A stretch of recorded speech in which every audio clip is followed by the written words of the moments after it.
तबीहा, Holi food, पाक ग़िज़ा। उसका हमें रेफरेंस देखते हैं, पहला पतरस दूसरा बाब 9वीं आयत और दूसरा रेफरेंस देखते हैं इख़बार 21 बाब 16 आयत।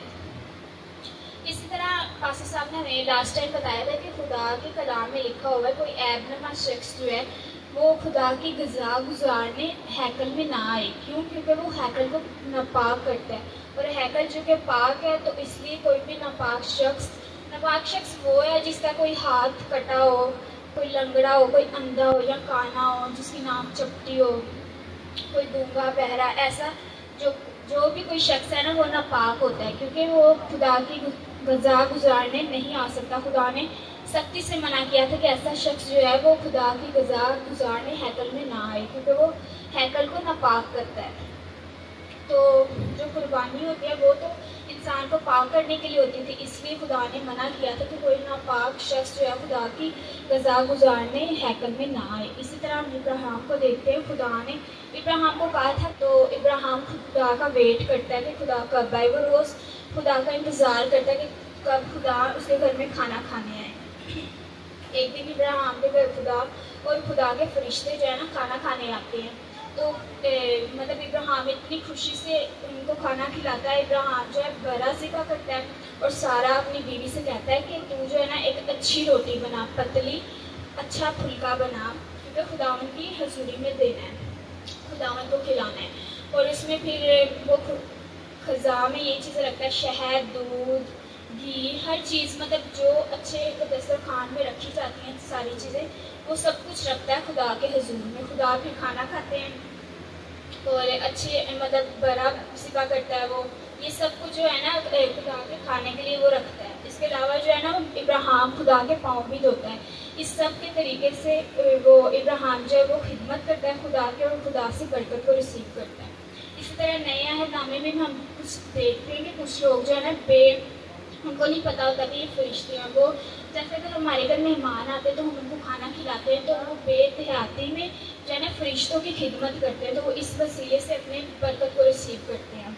इसी तरह अदालत के दिन जो है ना हमसे एक सवाल किया जाएगा, हम सबसे सवाल किया जाएगा कि मैं प्यासा था, तूने मुझे पानी पिलाया, मैं भूखा था, तूने मुझे खाना खिलाया, मैं नंगा था, तूने मुझे कपड़े पहनाए, मैं कैद में था, तू मेरे लिए आया कैद में।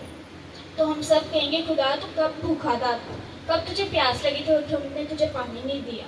तो तब खुदा कहेगा जब तेरा पासवान जो था, तेरा पास्टर जो था, वो तेरे घर में आता था, तूने उसे कभी पानी पिलाया, उसे कभी खाना खिलाया। जब वो बीमार था या कैद में था तो तूने इसकी खबर भी नहीं की। तो तब हम कहेंगे कि खुदा अगर हमने अच्छा किया होगा तो हम खुदा को बताएंगे। और इस वसीला से तो हमें चाहिए कि अपने खादम से बरकत को रिसीव करने के लिए जो है ना हमें उसकी खिदमत करनी चाहिए। क्यों? क्योंकि वो खादम नहीं होता बल्कि खुदा उसमें से होकर काम कर रहा होता है। इसलिए हमें अपने खादम की इज़्ज़त करनी चाहिए, उससे खाने के वसीला से भी इज़्ज़त करनी चाहिए ताकि हम लोग बरकत को रिसीव कर सकें। इसी तरह खुदा की ग़िज़ा क्या है? खुदा की ग़िज़ा अगर हम पुराने अहदनामे में देखते हैं तो पहले खुदा को जो बाइबल में लिखा है कि कुर्बानियों की जो खुशबू होती थी ना वो राहत अंगेज़ फील होती थी खुदा को। तो इसी तरह नए अहदनामे में अगर हम देखते हैं तो खुदा की ग़िज़ा हम कैसे खुदा को ग़िज़ा खिला सकते हैं। हम खुदा की मर्ज़ी पे चल के, आज हम चर्च आए हैं तो खुदा की मर्ज़ी पे चल रहे हैं, खुदा के कलाम पर चल के हम खुदा को ग़िज़ा गुजार सकते हैं।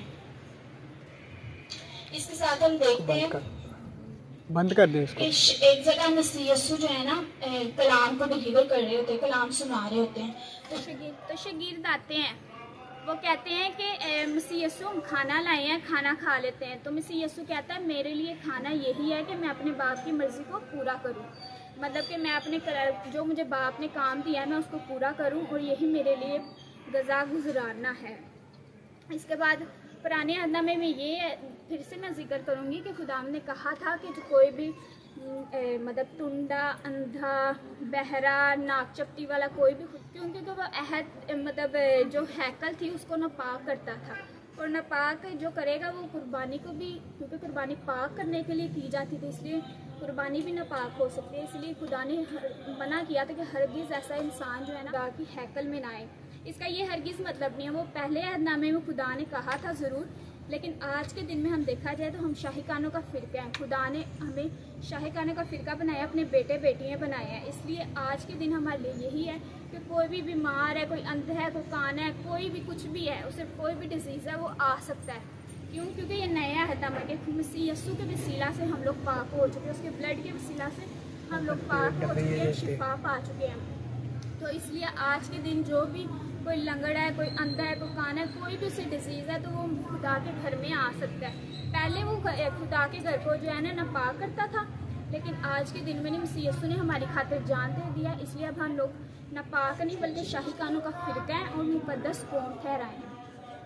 इसलिए आज के दिन हमें कोई भी बीमार शख्स जो है चर्च में आ सकता है। इसी तरह हम रूहानी अपनी ज़िंदगी में देखें कि जिस्मानी अगर हम टुंडे हैं, लंगड़े हैं, काने हैं, अंधे हैं, नाक चिपटी है, चल सकता है, लेकिन खुदा की बादशाही में ऐसा नहीं चल सकता। अपनी रूहानी ज़िंदगी को हमें नोट करना पड़ेगा कि हम लोग क्या अंधे तो नहीं है, काने तो नहीं है अपनी रूहानी ज़िंदगी में। ये ना हो कि हम यहाँ पे ज़मीन पर ही रह जाए। इसीलिए हमें अपनी रूहानी ज़िंदगी पर ज़्यादा से ज़्यादा गौर करना चाहिए कि हम नाक चिपटी वाले तो नहीं है, अंधे तो नहीं है, काने तो नहीं है, टुंडे तो नहीं, लंगड़े तो नहीं है।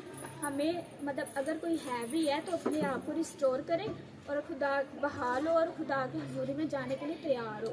इस कलाम के वसीला से खुदा आपको मुझे बरकत दे। आमीन।